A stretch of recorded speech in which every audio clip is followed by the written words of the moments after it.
Today, and now for some good news. Welcome to the Property Imperative Weekly to the 27th of April 2019.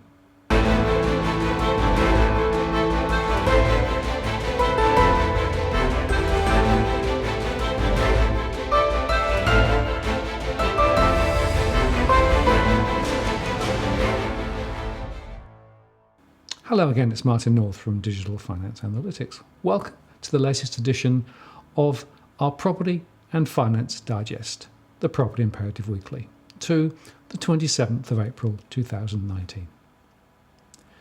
We start with the latest data from the Australian Bureau of Statistics because they released their Producer Price Index data for the March quarter, and that registered a 0.4% quarterly rise in final prices and an increase of only 1.9% over the year.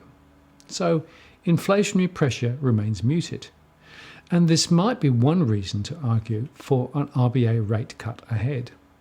The 0.4% rise in final prices was driven primarily by rises in the prices received for other agriculture, up 10.3%, heavy and civil engineering construction, up 0.4%, and tertiary education, up 1.7%, partially offset by falls in the prices received for petroleum refining and petroleum fuel manufacturing, down 3.1%, accommodation, down 2.8%, and pharmaceutical and medical product manufacturing, down 1.9%. But there was better news on the trade front, which will support the GDP ahead. As Westpac put it, the rest of the world is paying Australia a lot more for its exports, particularly for key commodities, a trend that extended into 2019. But of course, the question is, for how long? In the March quarter, export goods prices rose by 4.5%, exceeding expectations, which were at 3.5%. Metal ore prices, including iron ore, surged by 12.9%. And import good prices dipped by 0.5% in March on a pullback in global fuel prices, largely as anticipated. As a result, the terms of trade for goods strengthened by 5% in the opening quarter of 2019. That has the terms of trade for goods 10% above a year ago, almost 40% above the low of 3 years ago, and at a 7-year high. And commodity price strength is likely to see the terms of trade rise further in the June quarter. However, they say, moving through the second half of 2019 and into 2020, expect prices to moderate from current elevated levels as supply responds. And importantly for Australia, higher commodity prices and a rise in terms of trade is driving above trend growth in national income, with nominal GDP growth at 5.5% in 2018. And positive cash flows in mining will see investment in the sector begin to move higher in 2019, with the wind down of the mining investment boom now behind us.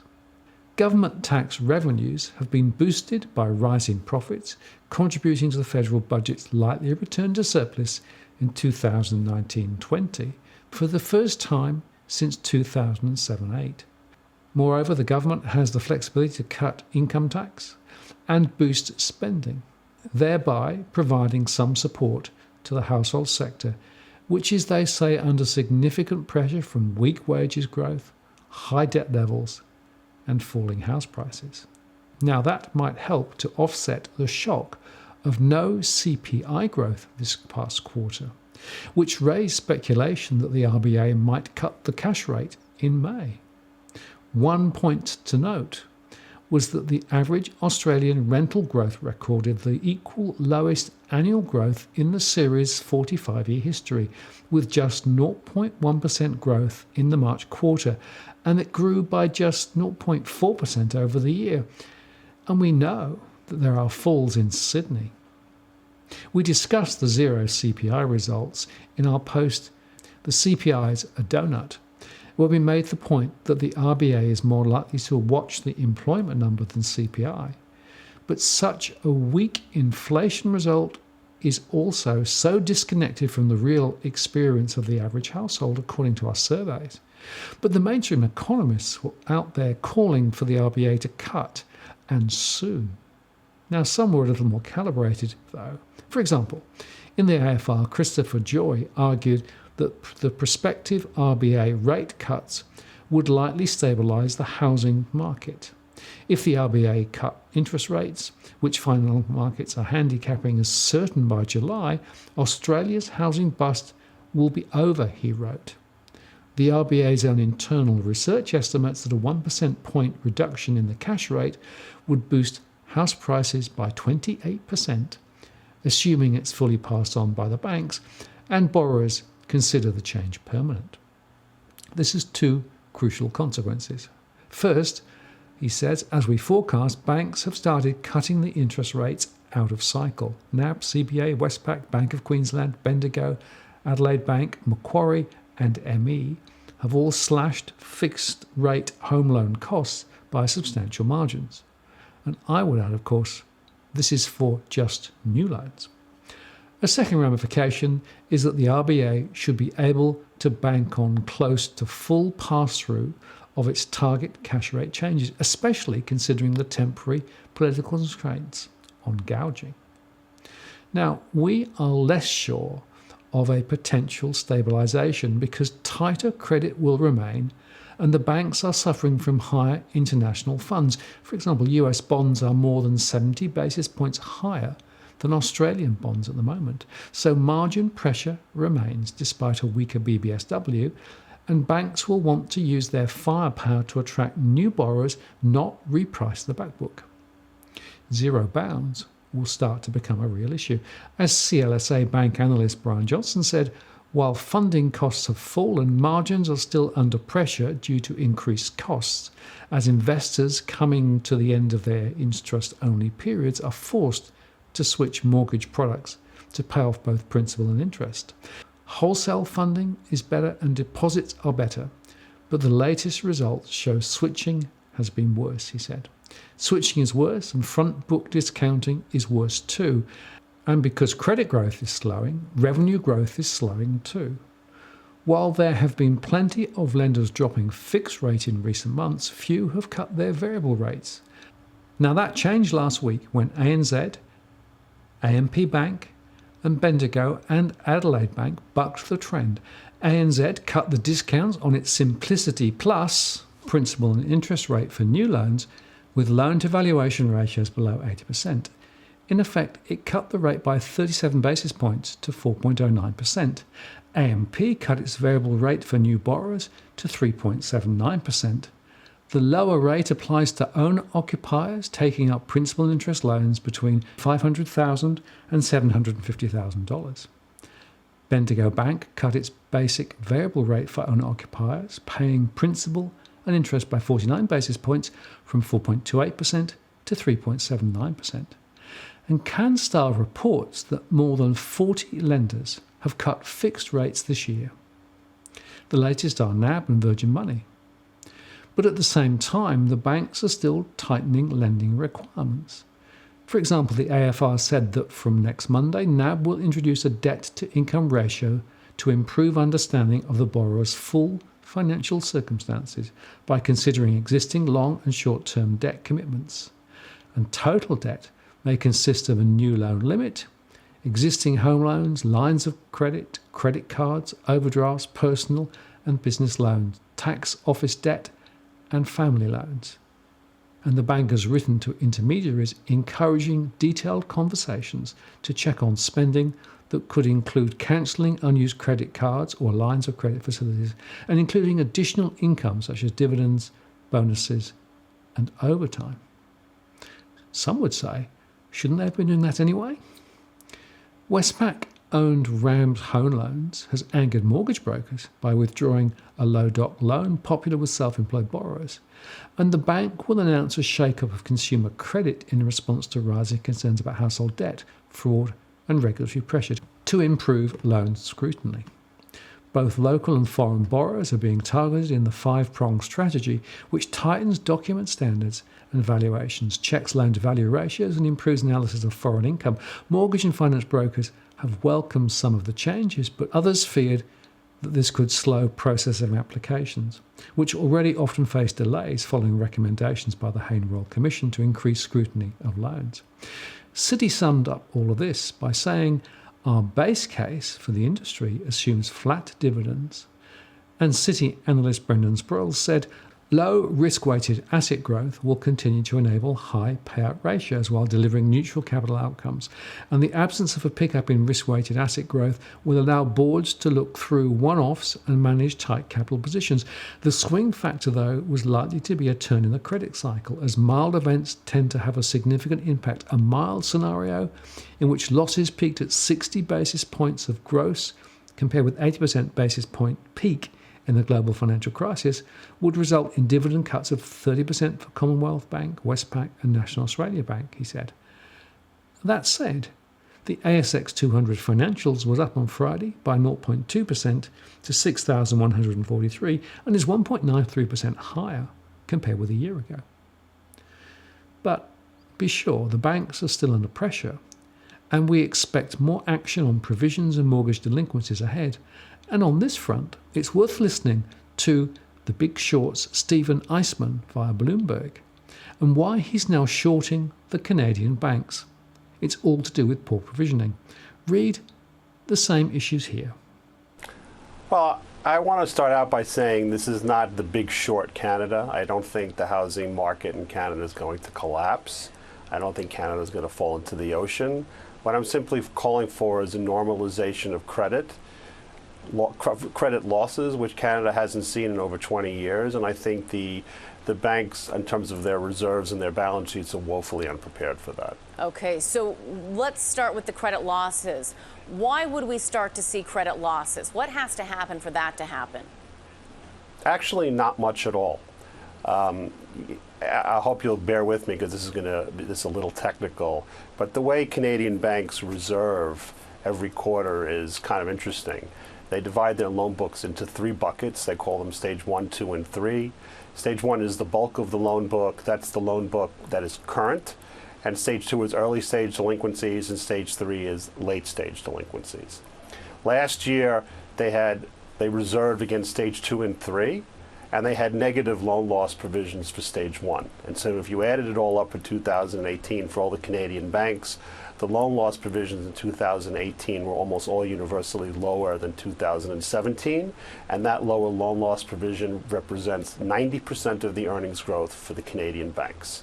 Now, reserving for stage 1 is completely model-driven. It depends on your view of the economy, and the Canadian banks all adopted the position last year for some reason that I can't completely understand. The Canadian economy is getting better.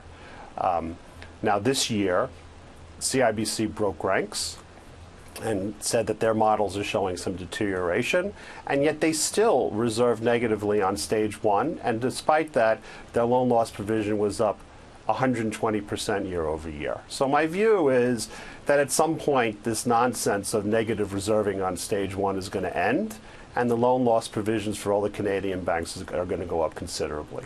That's my thesis. How bad the credit cycle will be, we'll see. CoreLogic released new data showing the peak-to-trough falls across Australia's housing markets this week. They said while values are falling, the debt held against these properties is unlikely to be reducing at the same pace, resulting in wealth declines for holders of residential property. And went on to say, while a values percentage fall indicates how the market is faring, seeing the actual value of the decline is a stark reminder of the actual losses. While the recent declines in markets like Sydney and Melbourne can be put in context of the significant increases over recent years, this is of little comfort for home owners when purchased at or near the peak of the market. As at March 2019, the typical capital city home has fallen from their September 2017 values, with Darwin down 27.5%, Perth down 18.1%, Sydney down 13.9%, and Melbourne down 10.3%. They're all suffering heavy losses in dollar terms. The typical capital city home has lost nearly $60,000, with Darwin down $146,000, Sydney down $125,000, Perth down $98,000, and Melbourne down $71,000. Again, they're all suffering big losses. This is the wealth effect in reverse. And NAB sees more falls ahead in analysis that's tracked home prices relative to the earnings of full-time workers by their corporate finance staff for clients. And they showed that while nationwide house prices were in line with average multiples of full-time earnings, Sydney and Melbourne prices would need to fall further to correct what is considered an average level. With price earnings multiples in the major Sydney and Melbourne markets still above their 10-year averages and comfortably below their bottom 25% quartile levels, further decline should probably be expected, National Australian Bank Director Ken Hendon said in a note to clients. They conclude that whilst a sharp fall in house prices should not trouble mortgage bond investors, further price declines in Sydney and Melbourne are likely. That said, high-rise Harry Trigloff told The Australian that the apartment market reached its lows in January when his Meriton Group was selling only 5 units a week. But now he says the market has since stabilised with sales at around 20 apartments each week, but prices remain subdued. Still way down from last year. And the AFR said that property developers are more than trebling sales commissions to agents as lenders slash rates by up to 0.4%, increase discounts, and refund mortgage insurance payments in the latest moves to attract new business. Commissions of more than 8% plus GST are on offer for apartments in West Melbourne, plus lucrative rental details for buyers, such as a 5% rental guarantee for 5 years. The massive commissions up to $90,000 plus GST for successfully recommending a $1 million property creates a potential conflict of interest for the advisors, despite payments needing to be disclosed to buyers, according to industry sources. And desperate developers are also throwing incentives at buyers, including free mortgage payments that are among the latest incentives on offer as developers try to lock in buyers in Sydney's cooling market. In addition to the stamp duty rebates, rental guarantees, frequent flyer points and strata levy payments already on offer, developers are now prepared to cover mortgage repayments to get buyers in the door. Other incentives on offer include full stamp duty rebates, low fixed interest rates on loans, and guaranteed finance where buyers will have their deposit refunded if they cannot secure a mortgage. Promotions offering up to 1 million frequent flyer points, furniture packages, first-time owner rebates, and rental guarantees are also on the table. Anything to try and get a deal done as the market cools. And it's worth noting from the AFR that the Alco bond supplier Halifax Vogel Group and its manufacturer 3A Composites are the target of a class action by apartment owners in a Sydney building. They are being represented by William Roberts lawyers in the first combustible cladding class action in Australia. They claim that the cladding on their building does not meet standards applicable to consumer protection laws, and that 3A Composites and Halifax Vogel Group should pay for it to be replaced, as well as compensation for expenses such as higher insurance premiums. What we allege is that the product was unsafe and not fit for purpose, said IMF Bentham investment manager Gavin Burstall. No doubt, within that, the arguments about whether at the relevant time the product in question complied with the building code in Australia, but that is not the ultimate issue we have to prove. While consumer law has long given individual consumers a means of redress for defective products against manufacturers with whom they have no direct relationship, it is the first time that the law has been used to bring a claim in relation to combustible cladding. So more downward pressure on high-rise prices, methinks. And auction clearance rates, according to CoreLogic, were down last week, offsetting the small seasonal bounce in auction clearance rates we've seen recently, to a clearance rate which is actually the second lowest level of the year. But of course, volumes were way off, thanks to the Easter long weekend, so we need to see the next few weeks. Our leading survey indicators suggest a little more interest, but not much. So expect to see slower price falls, but not a reversal for the next few weeks. And home prices continue to ease, though at a slightly lower rate for now.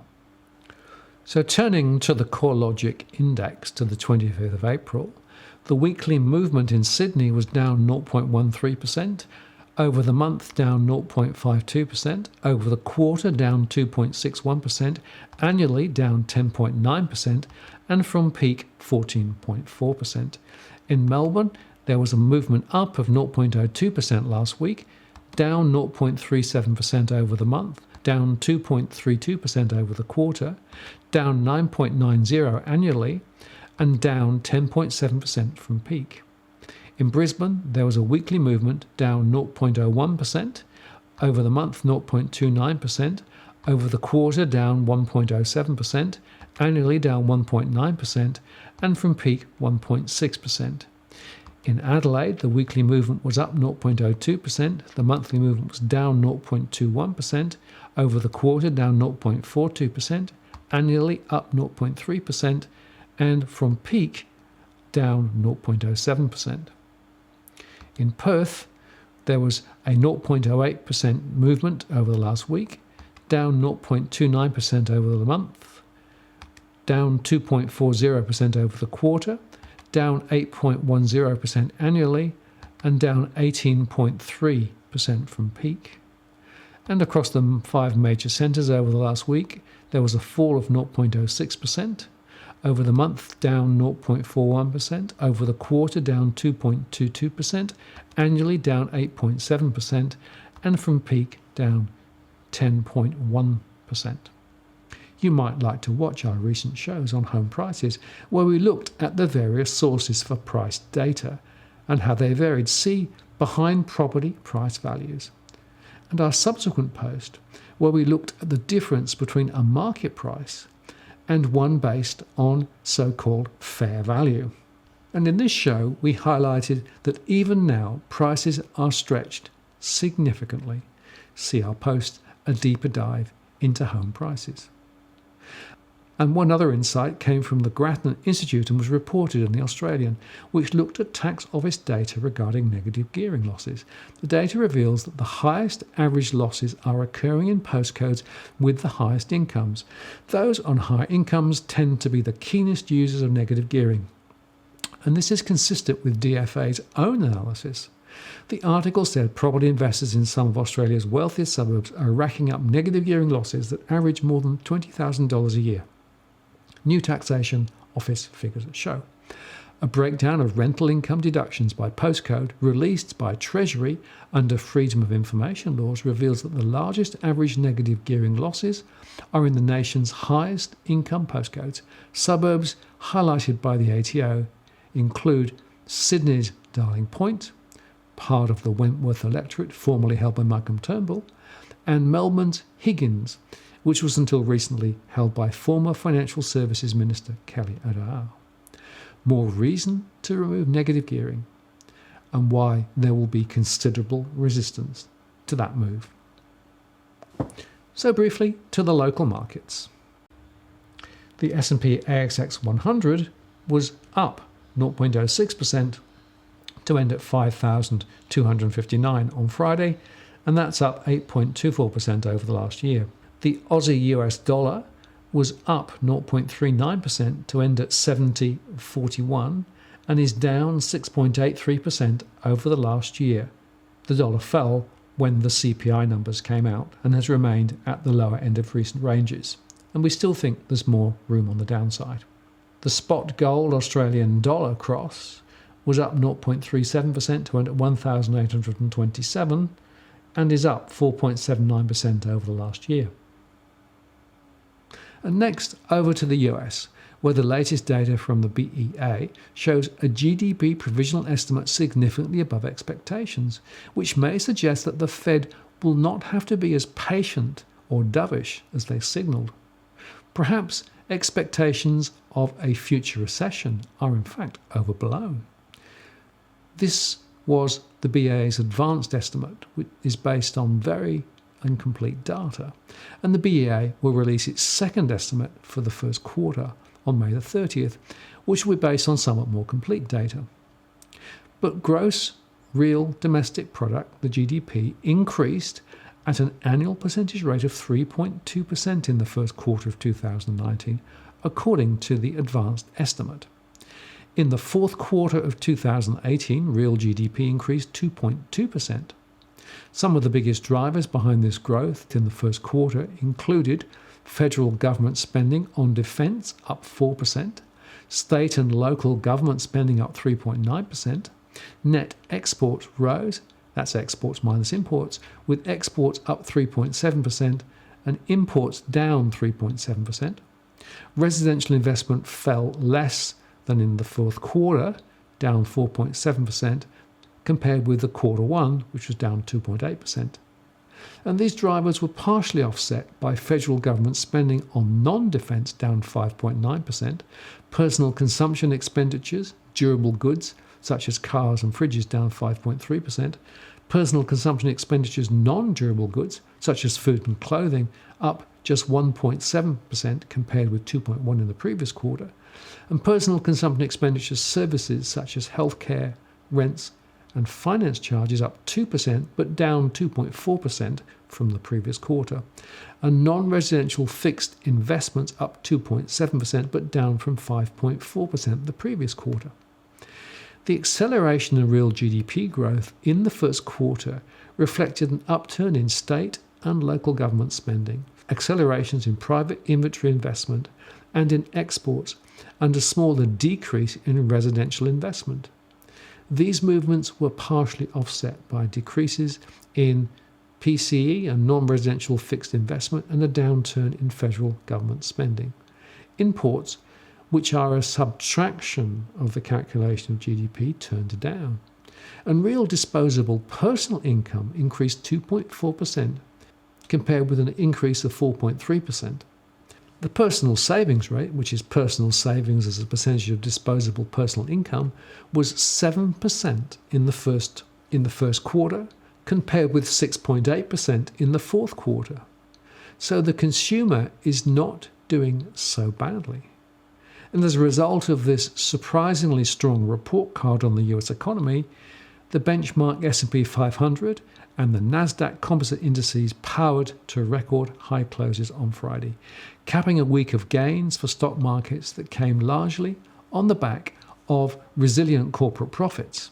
After staying close to flat for much of the day, the S&P, Nasdaq and the Dow gained ground in the last hour of trading to register their second record closes for the week. The S&P's peak for the day was a point below its intraday record.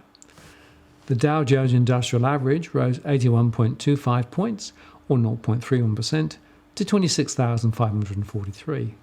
The S&P 500 gained 13.71 points, or 0.47%, to 2,939, and the Nasdaq Composite added 27.72 points, or 0.34%, to 8,146.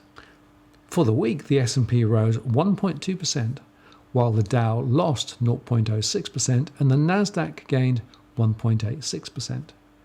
After a late 2018 sell-off, stocks have rallied this year, in large part due to a more dovish stance from the Federal Reserve, as well as hopes on a US-China trade resolution. Then US Commerce Department data showed gross domestic product rising faster than expected due to high inventories, while consumer and business spending slowed sharply, and home building investment contracted for a fifth straight quarter. And the COB Volatility Index, which measures the implied volatility of the S&P 500 options, was down 3.92% to 1273. And gold futures for June delivery was up 0.67%, or 8.60, to 1,288. The 10-year bond was down 0.16% to end at 250. The crude oil futures was down 3.63% to end at 62.84. And the Bitcoin US dollar was down 1.05% on Friday to end at 5,393. And whilst it has risen from around 4,000, it seems to be now sitting at this new level, with some commentators suggesting that it may rise ahead, but others suggesting that it may have found a new resistance level and that the next move could be down. But as I continue to say, it's very hard to understand what is really driving Bitcoin, so this is just a very speculative investment. So quite a mixed week then, with some good news and some less good news. But I think, looking at it from a US perspective, it looks to me as though the Fed may become bullish. And as a result of this, perhaps the heights reached by the stock markets will reverse sometime soon. But in Australia, it's clear to me that the housing sector is still in the doldrums, and the Reserve Bank will, I think, have to cut rates later in the year. If you found this post useful, please like it, share it, add a comment or question. I read them all.